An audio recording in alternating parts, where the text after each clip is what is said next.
Hello, everyone. One thing that has fascinated me for much of my internet life has been critic compilation lists. I like reviewing and I like data collecting, so this is a match made in heaven.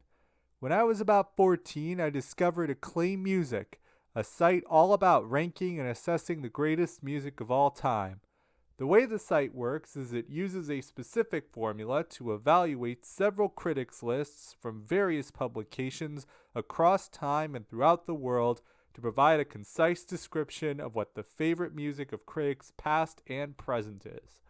The site even calls it the most recommended music of all time, not the greatest. Turns out this is not the only site of its kind, as sites evaluating all of culture from movies to TV shows to books to video games have cropped up over the years. All these sites are transparent with their sources as well, with a quick click of each item directing you to all the rankings data to show how it got ranked at such and such a spot. So if you have any disputes, they can show you who to complain to, because it would not be the data compilers. Of course, this is all highly subjective, so you might not think the greatest item on these lists is the greatest, but each one serves as a symbol of what is heralded as the best of all time and what the reviewers look for in their surveys. The formulas and selections also assess different trends in each medium, like how old are the top picks or what it takes for new works to enter the canon of the group, as even that can vary by medium. In this video, I will evaluate the lists as well as brief reviews of the top picks to assess what this means for each medium and each selection in a broader cultural context. The one that started it all is, of course, Acclaimed Music. Founded in late 2001 by Swedish tax collector Henrik Franzen, this site compiles all the best in music. As early as the late 1990s, Franzen noticed how critics' lists seemed to pop up on the internet, and he was curious to develop a consensus around them. He developed the current algorithm, which assigns each song a score based on placement on a list, while not penalizing songs that do not make every list. This formula also asserts how songs perform in head-to-head comparison to one another, and makes a ladder sort of like rankings for chess players. This statistical analysis sounds complex, but in practice is quite simple, as in a number one spot on any list gets the most points. There are actually two lists to be viewed here, one for songs and one for albums. The most acclaimed song is Bob Dylan's Like a Rolling Stone. The most acclaimed album is Pet Sounds by the Beach Boys. I will discuss both individually. Like a Rolling Stone was released by Bob Dylan in 1965 as the first track of his sixth album, Highway 61 Revisited. This song kind of marked the turning point in Dylan's career, where he moved from acoustic folk to rock and hired an actual band to provide rock instrumentals for him. This track is notable for its use of organ and how it tells a story. Dylan sings about a wealthy woman who loses her entire fortune and sees life as not as easy as it was when she was young and had money. There have been many theories as to the identity of this wealthy woman, with a popular candidate being actress and model Edie Sedgwick, but the ambiguity of the situation and the main character work to the song's favor, allowing it to be interpreted in a variety of ways and transcend time, allowing the listener to insert their own character into the story. The irony of the situation and Dylan's refrain of "How does it feel?" could make the song an early example of a diss track, which would become popular in the 1990s with hip-hop.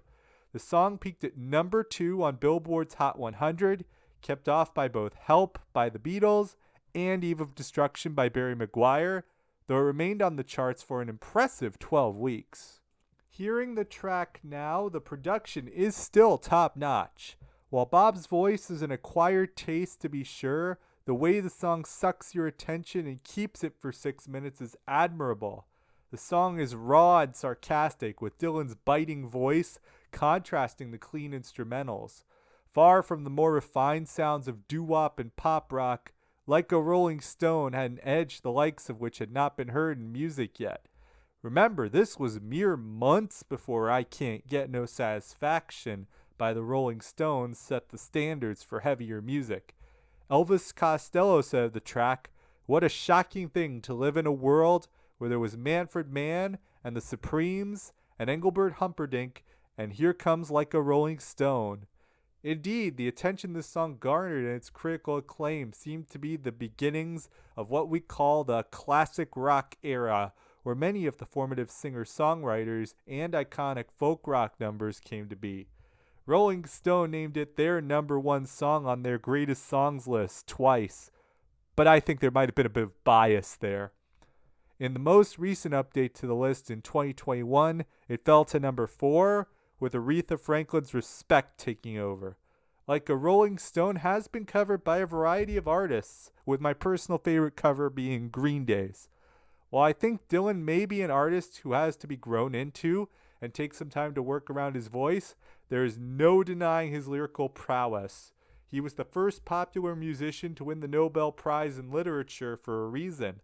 By telling this sarcastic, depressing story, he set the mood for the dour, protest-laden side of the 1960s and gave pop music an edge.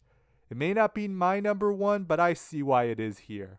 As for Pet Sounds, this story is a bit more complicated. Unlike Bob Dylan, the Beach Boys were not part of the counterculture or looking to make any statements. They were the clean-laced pop music people were used to at the time. However, as Beach Boys frontman Brian Wilson suffered his own mental health crises, he decided it was time to stop touring and focus on music, which was what he really loved. The result was a heavy Baroque orchestral piece and sweeping ballads running the entire spectrum of emotions. It also contains God Only Knows, one of the most popular songs of the Beach Boys, number 16 on the songs list. Pet Sounds is often cited as an early example of a concept album, where all of the tracks have a distinct theme and the whole album functions better than the individual songs.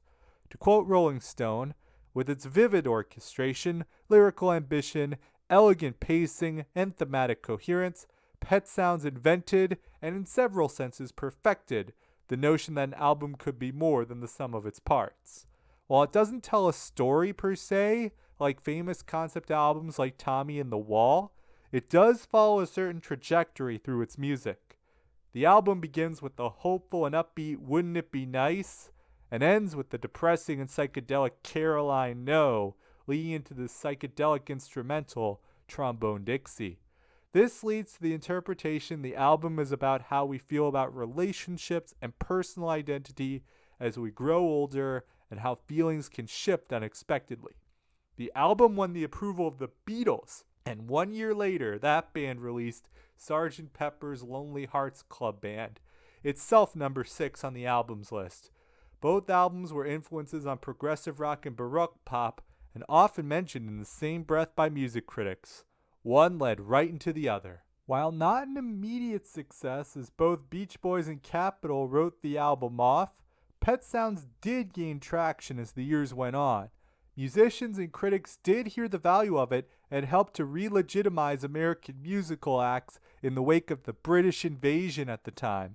If they were doing this experimentation in music overseas, surely an American band could deliver as well, and the Beach Boys did. The album finished second on Rolling Stone's albums list all 3 times it was published, and even won Mojo and Uncut's list of the greatest albums. Though since albums I feel are more of a commitment and not as widely consumable as singles, which in many places can be heard for free, the reputation of an album is different. A casual music fan may not be as dedicated to albums as scholars, so Pet Sounds has a mystic reputation in broad popular culture, studied but not as often appreciated as other pop records.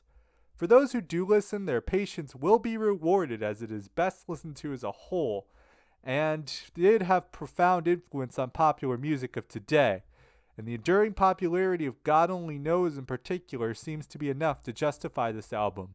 The making of Pet Sounds is chronicled in detail in the 2014 biopic Love and Mercy, as Paul Dano plays a young Brian Wilson grappling with his own mental issues and perfectionist tendencies in creating the work. A movie using the album's history as a springboard seems to further emphasize its cultural importance. Its placement among the greats is well earned.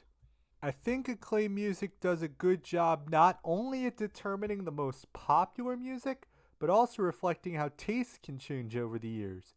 For instance, Like a Rolling Stone is the number one song for now, but Smells Like Teen Spirit has been putting up a good fight as younger critics and newer tastes begin to take over critical circles. By the next update, Nirvana could claim the number one song. The number one overall artist of all time is the Beatles, who, despite only having the number 3 album, Revolver, and number 3 song, A Day in the Life, were quite prolific, and the breadth of their music crossed many styles and caught on with many people, leading critics to rank the majority of their work highly across many lists. The site and its algorithm allow for new favorites to break in, as well as keeping respect for the old, and is a fair assessment of old and new music and its place in culture. Most other sites of this ilk are made by users of Acclaimed Music forums, and have formulas inspired by Hendrix' formula.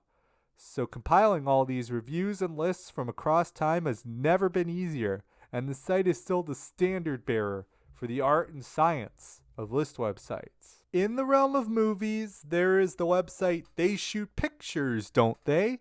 To the surprise of almost nobody, the number one ranked film is Citizen Kane. Citizen Kane is so iconic, the title alone is often used as shorthand for an outstanding work in any medium or genre, no matter how apt the comparison may be. The film is a fictionalized account of the life of the real-life press magnate William Randolph Hearst through the lens of the character Charles Foster Kane, played by Orson Welles, who also directed and co-wrote the film. It first exposits his story through a newsreel and then later involves an investigation of Kane's cryptic final word, Rosebud. I'm not going to spoil what Rosebud is in this video, but if you made it this far in and know anything about movies at all, you probably know already. Citizen Kane is widely regarded for its visual language, use of symbolism, and innovative camera techniques. As Roger Ebert put it in his review, Citizen Kane is more than a great movie. It is a gathering of all the lessons of the emerging era of sound. However, the praise has not been universal. As a contemporaneous review by May Tinney said, "It's interesting, it's different, in fact it's bizarre enough to become a museum piece, but its sacrifice of simplicity to eccentricity robs it of distinction and general entertainment value." Whether you agree with this critique or not, it goes to show how people will contest every so-called great work, especially when it is new and nobody quite knows what to make of it.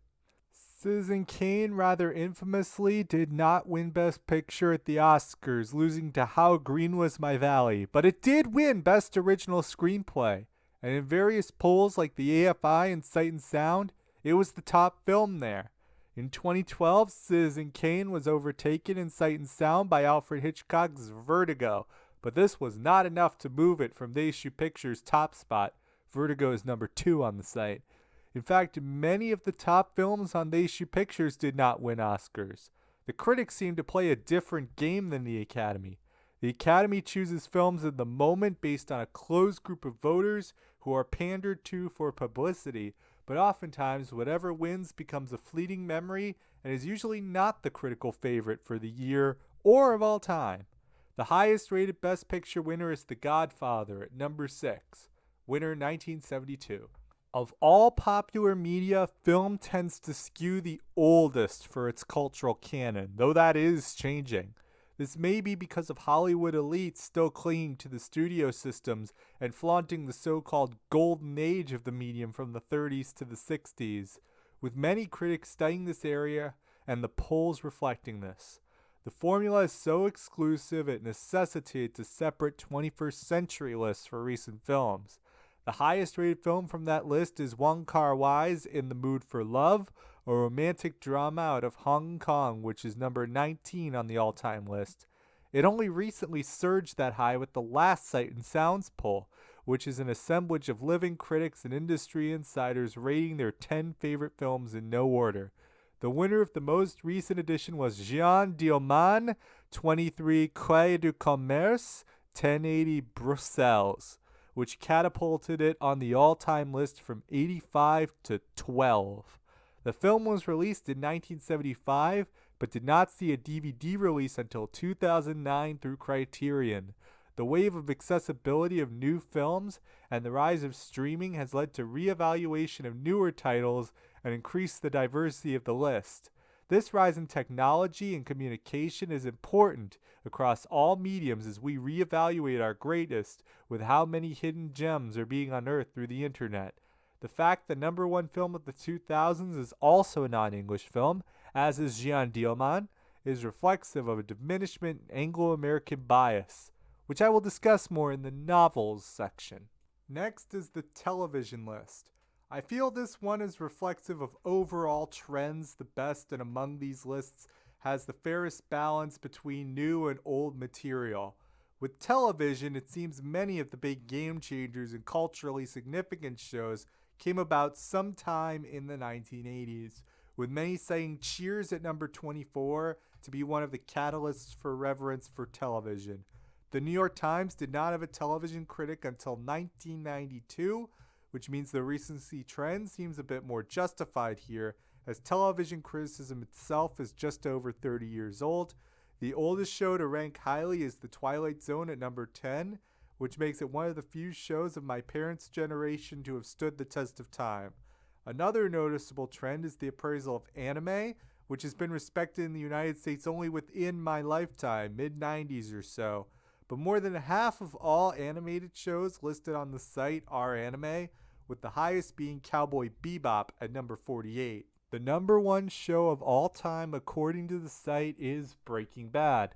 This is the show about Walter White, a high school chemistry teacher forced to sell meth and provide for his family after a terminal lung cancer diagnosis.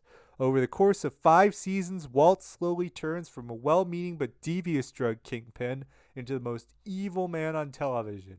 Breaking Bad was praised in its time not only for its detailed and comprehensive form of storytelling, but for its cinematography, unique perspective shots, and character development of not just Walt, but his family unit and accomplice Jesse, who all undergo complex character arcs themselves. It is also notable for Bryan Cranston, an actor known primarily for comedic roles like on Seinfeld or Malcolm in the Middle, taking on the role of the ruthless Walter White. Paul Martinovich of Den of Geek called it a brilliant, maddening, shocking, all-consuming piece of storytelling that will never be forgotten by all those who saw it.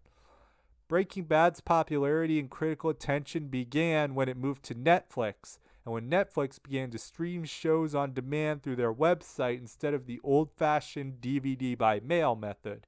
The relationship was symbiotic, as Breaking Bad is the type of show meant to be watched all at once, as one episode leads into the next. And Netflix in turn saw its subscriptions rise because of Breaking Bad, which was building hype for its final season.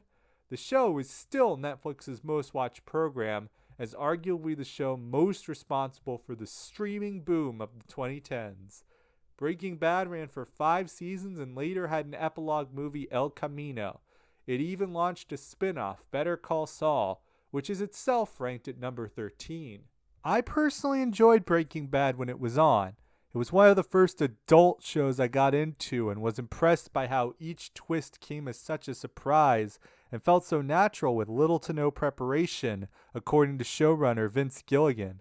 I can understand how the streaming boom helped the show, as watching it home on Netflix, you don't have to wait a year for the cliffhangers to resolve.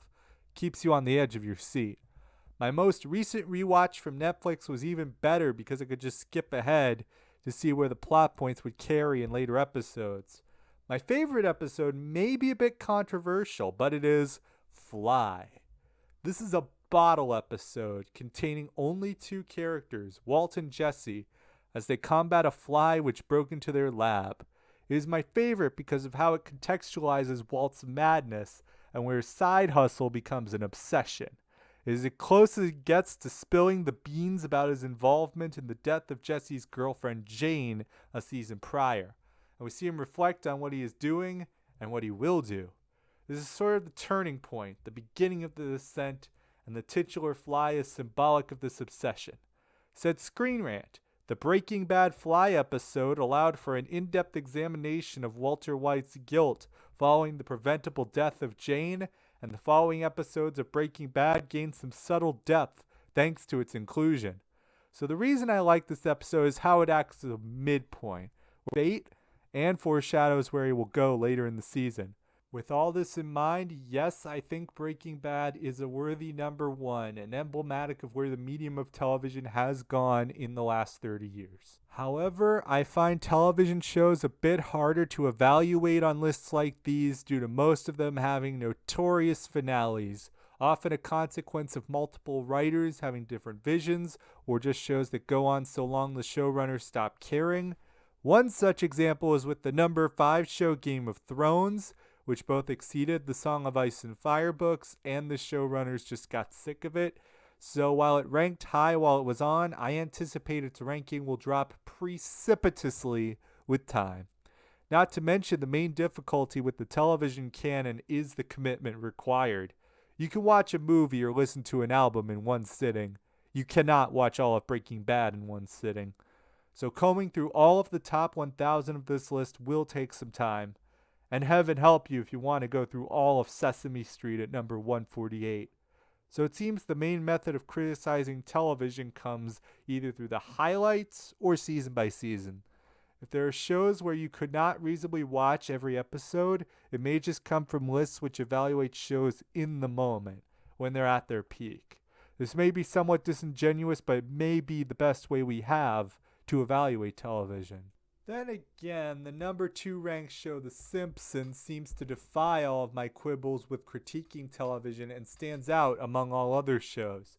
It has run for decades, is still making new episodes as of this video, and despite a recent renaissance in quality, people seem to just agree it was best in the mid-90s.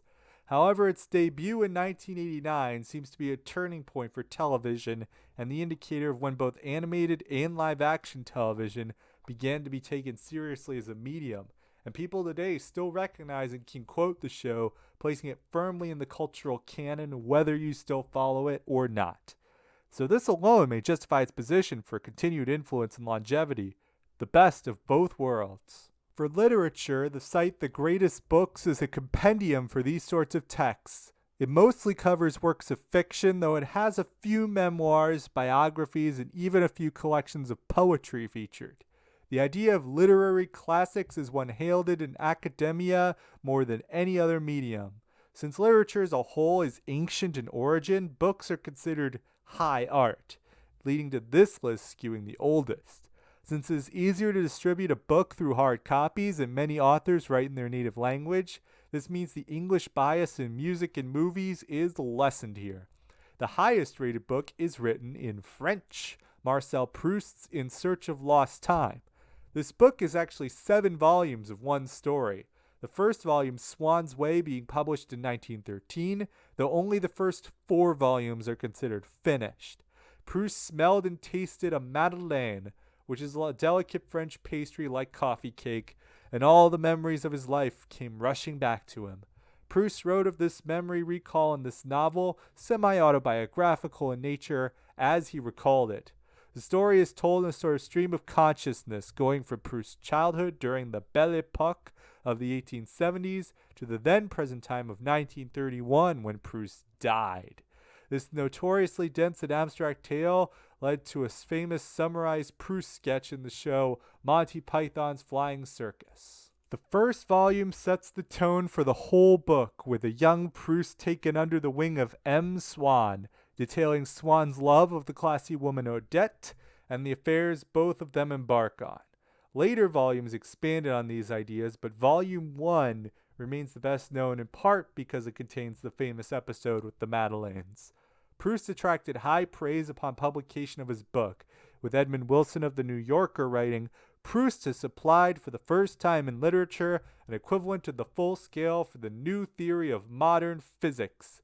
The praise was not universal, however, as Anatole France's contemporaneous review said, "Life's too short, Proust is too long." And that was just a review of the first volume. Forget the whole book. The theme and idea of the book seems to be how it is never too late to rekindle a spark from your childhood and pursue your passion. Proust himself was revising this book on his deathbed, and its incomplete status has added to its mystique. The idea of reading in search of lost time seems to be effort justification, where it is a rewarding experience if you are up for it, but not everyone is. The language is flowery and the ideas are rich and detailed, so bragging rights are there, but it is certainly a commitment. Similar sentiments are shared by the number 2 book listed, James Joyce's Ulysses, the highest English language novel. Both of these were game changers and redefined what a novel could be, but some people may prefer their books to be a bit more linear. In part due to its length, In Search of Lost Time is not frequently used as part of most literature courses and courses on reputation for being this epic work and standard bearer for the modernist movement. But if you can get through the first 90 pages or so, it is so worth it. And last, we have acclaimed video games about the newest artistic medium in our cultural conscience. Video games have been fighting an uphill battle for recognition from their inception because they go against what is established as art by the masses and go for more non-linear, self-guided modes of storytelling.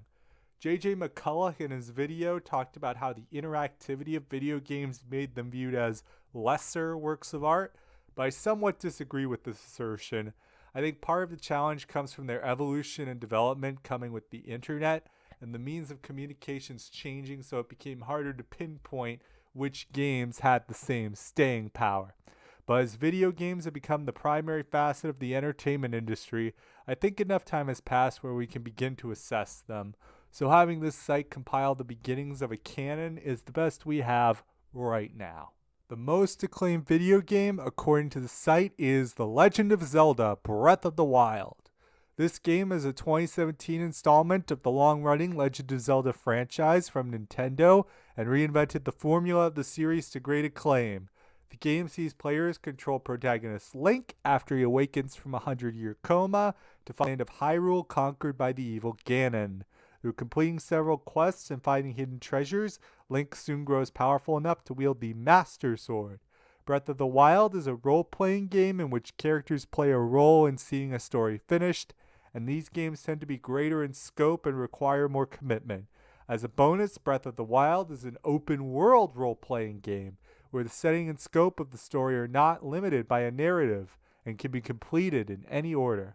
Other Zelda games had rigid structure, expecting a step-by-step process to be followed to the letter in order to get Link to the end.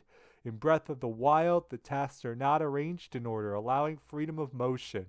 Link could, in theory, face Ganon within 20 minutes, but the fun comes from tracing the setting and immersing yourself in the world, growing stronger from your quests. Your weapons and armor will break, forcing players to think about how to play the game. As Peter Brown of GameSpot wrote, where so many games front-load excitement and wonder, Breath of the Wild sustains the thrill of unexpected discoveries throughout. I will fully admit I have not finished Breath of the Wild as of this writing, but I have been having fun with it, and the immersive, detailed structure of the world is enough to suck me in. It requires a bit of patience to plow through and immerse yourself, but once the taste is acquired, it's easy to get into.